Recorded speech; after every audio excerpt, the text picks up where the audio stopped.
The last of the pre-Avraham stories in Genesis concerns the famous Tower of Babel. Reading the text, however, we are faced with a few questions. First, when exactly did this story happen?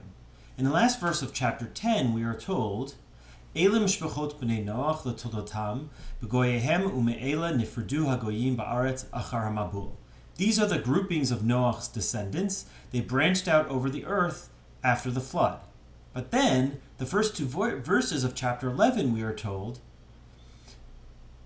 Vayhi kol ha'aretz safa achat udvarim achadim, Vayhi benas'am mikedem vayimatzu bik'a ba'eretz Shinar vayeshvu sham.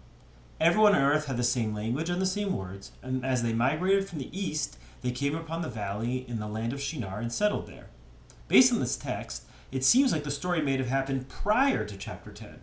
But the reference to the founding of Shinar by Nimrod in chapter 10 and the people settling there in chapter 11 could mean that the story actually happened during chapter 10. Second, who are these people? If we place the story after the flood, then we are left with the problem of the last verse of chapter 10.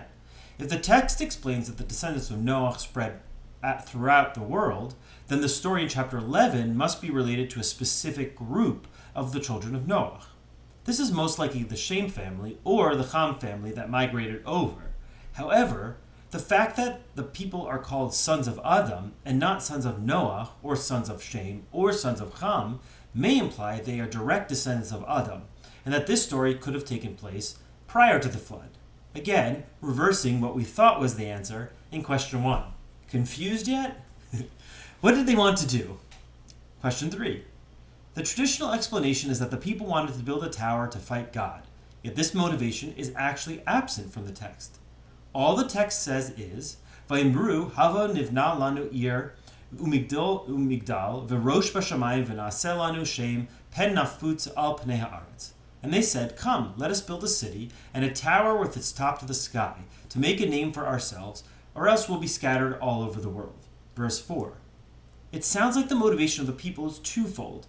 The ambiguous, make a name for ourselves, and the practical, or else we'll be scattered around. Ironically, exactly what ends up happening to them. If we connect these two motivations of the people, it sounds like they just wanted to establish a set location as opposed to having a nomadic lifestyle, or build a central city with the central tower so that they could all unite and group together. This leads to the fourth question. Why does Hashem punish them? So far, this seems like a legitimate decision for the people, right? They no longer want to be nomads, and they want a centralized location. Yet, God is upset about this. Pasuk 6.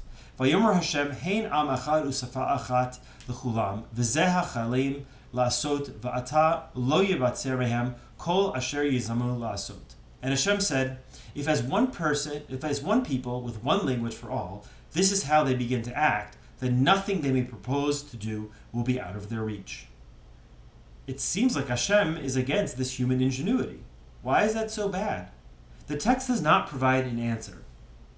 This lingering question could be why the commentators interpreted this story to mean that the people wanted to attack God, specifically latching on the idea that they wanted to build the tower up to the sky and make a name for themselves. The implication is they wanted to go to the sky to fight God and take over for God. As a result of that, Hashem decides that he needs to scatter them to avoid this result. However, the text itself is pretty unclear. It could be that Hashem's commandment to the people to conquer the world and spread out is being changed by these people who actually want to concentrate in one city and not spread out beyond that. This idea that the people were going against the actual commandment of God could be why God forces them to scatter around. Again, notice that the people are not actually killed as a punishment here. In fact, all that's done is that they have to scatter across the world, which is exactly what Hashem wanted them to do.